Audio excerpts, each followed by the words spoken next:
Hello दोस्तों, welcome. आज आपका स्वागत है ये मेरे सेशन में। आज हम बात करने वाले टेराफॉर्म रिगार्डिंग। और आज से सेशन टेराफॉर्म के ऊपर हम काम करेंगे कि क्या है टेराफॉर्म, कैसे कन्फिगर करते हैं, कैसे उसके ऊपर कोड लिखते हैं। ओके, तो बिफोर कन्फिगरिंग टेराफॉर्म और एवरीथिंग, ओके, तो आपको क्या पता होना ज़रूरी है, क्योंकि डायरेक्टली स्टार्ट किया आपको पता नहीं है तो प्रॉब्लम हो सकता है। ओके, तो टेराफॉर्म बेसिकली आपको किस लिए काम आता है? इंफ्रास्ट्रक्चर प्रोविजनिंग के लिए काम आ सकता है। इससे आप कॉन्फ़िगरेशन नहीं कर सकते, वो खाली इंफ्रास्ट्रक्चर प्रोविजन कर सकते हैं। जैसे मान के चलो कोई सर्विस डिप्लॉय करनी है तो आप कर सकते हो, लेकिन वो सर्विस के अंदर जाके कुछ कॉन्फ़िगरेशन करना है तो आप नहीं कर सकते। ओके, तो खाली कॉन्फ़िगरेशन का काम करता है, इंफ्रास्ट्रक्चर प्रोविजनिंग का काम करता है। सॉरी, कॉन्फ़िगरेशन का नहीं, इंफ्रास्ट्रक्चर प्रोविजनिंग का काम करता है। अगर आपको कॉन्फ़िगरेशन का काम करना है तो कॉन्फ़िगरेशन टूल आपको यूज़ करना पड़ेगा। जैसे कि कॉन्फ़िगरेशन टूल के लिए आप प्लेबुक लिख सकते हो एंसिबल से। ओके, सो एंसिबल एक कॉन्फ़िगरेशन लैंग्वेज है, टेराफॉर्म एक इंफ्रास्ट्रक्चर प्रोविजनिंग लैंग्वेज है। तो टेराफॉर्म जैसे बोलते हैं ना, IaaC infrastructure as a code, तो टेराफॉर्म आता है उसके अंदर। सेम वे ARM टेम्पलेट भी आता है, सेम वे आपका बाइसेप भी आता है। ओके, तो टेराफॉर्म जो है वो हसी कॉर्प का प्रोडक्ट है। नॉट हसी कॉर्प जो ऑर्गेनाइजेशन, उनका एक प्रोडक्ट है। उन्होंने एक डोमेन स्पेसिफिक लैंग्वेज निकाला है और उसे नाम दिया टेराफॉर्म। टेराफॉर्म एक छोटा लाइब्रेरी है बेसिकली, और बाइनरीज है। वो क्या करता है, आपका जो भी आप लिखते हो, जैसे टेराफॉर्म का कमांड यूज़ कर लेते हो, जैसे प्लान, अप्लाई और डिस्ट्रॉय, तो जो भी आपने लिखा वो कंपाइल करके रेस्ट एपीआई को आप जो भी कमांड है, वो इंस्ट्रक्शन है, अकॉर्डिंगली दे देता है। हम बाद में डिटेल में देख लेंगे। तो टेराफॉर्म जो है वो सीखने के लिए बहुत ही ईजी है, पहली बात तो। ओके, क्योंकि ये मशीन रीडेबल है as well as human readable है। तो टेराफॉर्म आज अगर बात करें तो जेसन से भी बहुत ही अच्छा है, क्योंकि जेसन सिंटैक्स बहुत ही आपको करली ब्रेसेस का कहाँ पे, आपको कोटेशन कहाँ पे, आपको प्रॉपर कॉमाज, ये वो बहुत सारी चीज़ें का ख्याल रखना पड़ता है जेसन में, लेकिन टेराफॉर्म में ऐसा नहीं है। टेराफॉर्म एक सिंपल प्लेन लैंग्वेज है, DSL है, डोमेन स्पेसिफिक लैंग्वेज। उसमें बहुत सारा ऐसा चीज़ है जो कि आपको सीखना पड़ेगा, जैसे कि आपको फंक्शंस है, जैसे कि एक्सप्रेशन कैसे लिखते हैं, आउटपुट वैल्यू कब यूज़ कर सकते हो, ला ब्ला ब्ला ब्ला। ओके, लेकिन उसके अलावा टेराफॉर्म सीखने के पहले अलावा आपको क्या ज़रूरी है कि आपको ज़रूरी है क्लाउड सर्विसेज। अगर आप अजूर पे काम कर रहे हैं, अगर आप AWS पे काम कर रहे हैं, गूगल क्लाउड के ऊपर काम कर रहे हैं, तो आपको पता होना चाहिए कि क्या क्लाउड सर्विसेज है। नहीं तो ऐसा हो जाएगा, आपको टेराफॉर्म पता है लेकिन आपको क्लाउड सर्विस नहीं पता, तो आप नहीं लिख सकते कोड। तो क्लाउड सर्विस मतलब क्या है कि अगर मान के चलो आपको storage account, okay, storage account का लाइफ साइकिल आपको पता होना चाहिए कि क्या स्टोरेज अकाउंट है, क्या कैसे स्टोरेज अकाउंट बनाते हैं, कैसे स्टोरेज अकाउंट को मैनेज करते हैं, उसके बाद कैसे उसको ट्रबल शूट करना है अगर कुछ इशू आए तो आने के बाद, और उसको डिस्ट्रॉय कैसे होना है। 4 फेजेस आपको पता होना चाहिए ईच एंड एवरी सर्विसेज के बारे में, कि कैसे क्रिएट करना है, कैसे मैनेज करना है, कैसे ट्रबल शूट करना है, कैसे डिलीट करना है, सिंपल। ओके, तो उसके बेस पे आप टेराफॉर्म यूज़ कर सकते हैं। मतलब मान के चलो आपको स्टोरेज अकाउंट बनाना है, तो आपको पता ही नहीं कि क्या उसको नेम के अलावा क्या क्या पैरामीटर रिक्वायर्ड है। टेराफॉर्म वैसे टेराफॉर्म के साइड पे देते हैं क्या क्या रिक्वायर्ड है, लेकिन ऐसे जो मैंडेट पैरामीटर के अलावा भी बहुत सारी चीज़ें रिक्वायर्ड होती है, कि वो आप जब काम करते हैं तब पता चलता है। कि जैसे कि सेंसिटिव इन्फॉर्मेशन कैसे आपको बिहाइंड आपके रूल रखना है, या स्ट्रिक्टली कॉन्फिडेंशियल कॉन्फिडेंशियल कैसे होता है, ये सब चीज़ें हम बाद में देख लेंगे, वो भी नेक्स्ट आने वाले सेशन में। लेकिन आपको क्लाउड सर्विसेज पता होनी चाहिए, जो क्लाउड पे आप काम कर रहे हैं। मतलब मैं तो बेसिकली अजूर पे काम करता हूँ, तो मुझे सब सर्विसेज नहीं पता बेसिकली मुझे भी, लेकिन जो सर्विसेज मैं कंटिन्यूसली यूज़ कर रहा हूँ वो सर्विसेज के बारे में पता है। जैसे कि जनरल सिक्योरिटी कैसे अप्लाई करनी है स्पेसिफिक सर्विस के ऊपर। अब मान के चलो कि अपने को मुझे एक VM डिप्लॉय करना है, ओके, तो VM डिप्लॉय के लिए मुझे क्या क्या पैरामीटर चाहिए वो मुझे पता है। वैसा कोई भी सर्विस आप डिप्लॉय करने के लिए, जैसे कि VM बनाने के लिए आपको क्या क्या लगेगा, एक डिस्क लगेगा, एक निक कार्ड लगेगा। अगर वो VM आपको पब्लिकली अवेलेबल करना है, उसके लिए पब्लिक IP लगेगा।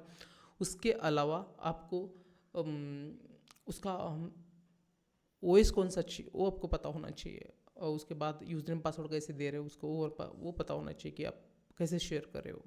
उसके अलावा सिक्योरिटी कैसे अप्लाई कर रहे हो, मतलब वो निक को आप और सिक्योरिटी ग्रुप दे रहे हो या नहीं दे रहे हो। उसके अलावा आपको पता होना चाहिए वो वीएम कैसे कनेक्ट हो जाएगा, मतलब थ्रू बैशन और directly expose to the internet, वो आपको सब पता होना चाहिए। तो वो तब जाके आप इजीली कोड लिख सकते हो आपको, क्योंकि माइंड में एक आपके डायग्राम रहेगा, वो डायग्राम के हिसाब से आप लिख सकते हो कोई भी कोड। तो उसके लिए आपको क्लाउड सर्विसेज एक बार गो थ्रू करना चाहिए। अगर नहीं कर रहे हो तो definitely go and check for the AZ-900 course. अगर उतना भी किया तो आप आराम से क्लाउड सर्विसेज के बारे में पता कर सकते हैं। उसके अलावा क्लाउड सर्विसेज के अलावा आपको स्क्रिप्टिंग आनी चाहिए, थोड़ी बहुत स्क्रिप्टिंग आनी चाहिए। स्क्रिप्टिंग के लिए आप कोई भी लैंग्वेज ले लो, अगर ये चारों भी आती है तो best, you are will be going to good one. क्योंकि अगर आप स्क्रिप्टिंग यूज़ नहीं कर रहे हो तो आपको बहुत सारी प्रॉब्लम्स आ सकती है। टेराफॉर्म में कैसा है कि एक कॉन्फ़िगरेशन टूल है, अगर आपको कुछ मॉडिफिकेशन करना है बिहाइंड लेवल जाके टेराफॉर्म के, तो आपको स्क्रिप्टिंग आनी चाहिए। जैसे कि जेसन में कैसे कोड लिखा जाता है, जेसन कैसे चलता है, ओके जेसन में कैसे कोड लिखा जाता है, क्योंकि आप अगर नल रिसोर्स लिख रहे हैं तो आपको जेसन वाला पता होना चाहिए, हियरडॉक पता होना चाहिए कैसे लिखते हैं। उसके अलावा आपको अभी मान के चलो आप काम कर रहे हो लिनक्स बेस्ड सिस्टम पे, आपको बैश पता ही होना चाहिए, अंडरस्टैंडिंग होना चाहिए बैश का, कैसे बैश चलता है। उसके अलावा आप लिनक्स पे काम नहीं कर सकते, विंडोज़ पे काम कर रहे हो तो विंडोज़ के लिए आपको एटलीस्ट पावरशेल मिनिमम लेवल पे पता होना चाहिए, क्योंकि पावरशेल क्या है, कैसे चलता है, या AGCL है क्या है, कैसे चलता है, उस कमांड लाइन पता होना चाहिए। बात रही रेस्ट एपीआई और पाइथन के लिए आप क्या कर सकते हो, मान के चलो आप एक जगह पे रुक गए, आप एक रिसोर्स प्रोविजन कर रहे हो और वो जनरली फीचर उसका एक अवेलेबल नहीं है लेकिन आपको अप्लाई करना है, तो वो सिचुएशन में आप पाइथन और रेस्ट एपीआई का यूज़ कर सकते हो। मतलब अगर मान के चलो एक आजूर ने एक फीचर निकाला है, ओके, जो फीचर अभी उनके पास ही है और प्रीव्यू मोड में चल रहा है, तो वो जनरली अवेलेबल नहीं है, तो आपको प्रोवाइडर के अंदर नहीं दिखेगा। अगर आपको उसको अवेलेबल मतलब लिखना है तो वो रेस्ट के ऊपर अगर अवेलेबल है तो आप रेस्ट कॉल कर सकते हैं, लेकिन पुट या पुट गेट कॉल करके आपको जो भी फीचर है उसका यूटिलाइज कर सकते हैं। अगर पाइथन यूज़ कर रहे हैं तो पाइथन SDKs है माइक्रोसॉफ्ट के, तो उस पाइथन के थ्रू आप यूज़ कर सकते हो ऐसा। तो इसके लिए आपको एटलीस्ट नोन होना चाहिए कि यार ये रेस्ट कैसा काम करता है, पाइथन SDK कैसे यूज़ कर लेते हैं। अगर आप डेटा साइंटिस्ट के साथ काम कर रहे हो या ML और पावर BI के लोगों के साथ काम कर रहे हो, उनके जो भी रिसोर्स है उसमें पाइथन यूटिलाइज होता है, तो उसके लिए आपको पाइथन ज़रूरी है वो फील्ड के लिए। अगर रेस्ट API की बात करें तो रेस्ट API बहुत सारे आजकल, अगर आपको टोकन भी जनरेट करना है तो आपको रेस्ट यूज़ करना पड़ता है टोकन जनरेशन के लिए, management.azure.com के लिए। तो ये सब चीज़ें के लिए एटलीस्ट आपको ओवरऑल पता होना चाहिए स्क्रिप्टिंग लेवल के ऊपर।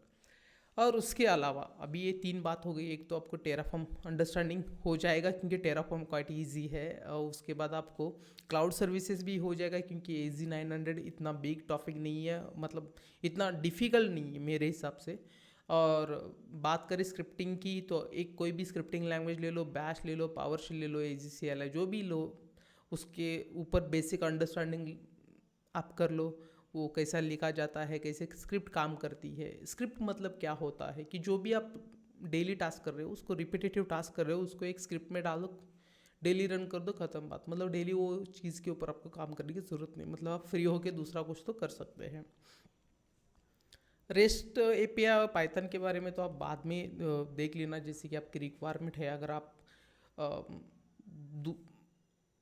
मतलब आप अगर डेटा पावर BI के साथ काम नहीं करो तो पाइथन की भी आपकी इतनी ज़रूरत नहीं है, और रेस्ट की भी आप आपकी जो भी जॉब प्रोफाइल है उसके अकॉर्डिंगली आप देख लेना कि ज़रूरी है कि मैंडेटरी नहीं है, लेकिन मैंडेटरी है कोई भी स्क्रिप्टिंग लैंग्वेज। उसके अलावा आपका मेंटल स्टेबिलिटी ज़रूरी है। कोई भी इशू आता है तो मतलब अब शेक नहीं होना चाहिए, क्योंकि मेंटल स्टेबिलिटी बहुत ज़रूरी है। कोई भी नया चीज़ सीखने के लिए आपको पेशेंस चाहिए और मोटिवेशन चाहिए। सेल्फ मोटिवेटेड करते रहो खुद को कि क्या नया सीखना है मुझे, क्या क्यों स्टार्ट किया मैंने, वाई, ये क्वेश्चन हमेशा दिमाग में रख लेना। जब भी आपको लगता है कि यार बस हो गया, तो आपको खुद को क्वेश्चन करना चाहिए, क्यों स्टार्ट किया था मैंने, तो बस वापस ट्रैक पर आ जाएंगे, आपकी जो भी रेल है वो चलेगी। ओके, आज के लिए सेशन के लिए इतने ही। नेक्स्ट सेशन से हम प्योर टेराफॉर्म के ऊपर काम करेंगे। ओके, हर एक चीज़ मैं अभी तक जो खाली ओवरऑल सिखा लेते हैं वो ऐसे से नहीं सीखेंगे, मतलब सिनेरियो बेस देखेंगे कि कैसे टेराफॉर्म काम करता है, नॉट कि आपका सिलेबस ऐसा है और ऐसा नहीं, हम सिनेरियो बेस सीख लेंगे. So see you at next session and thank you for attending this one. Bye bye.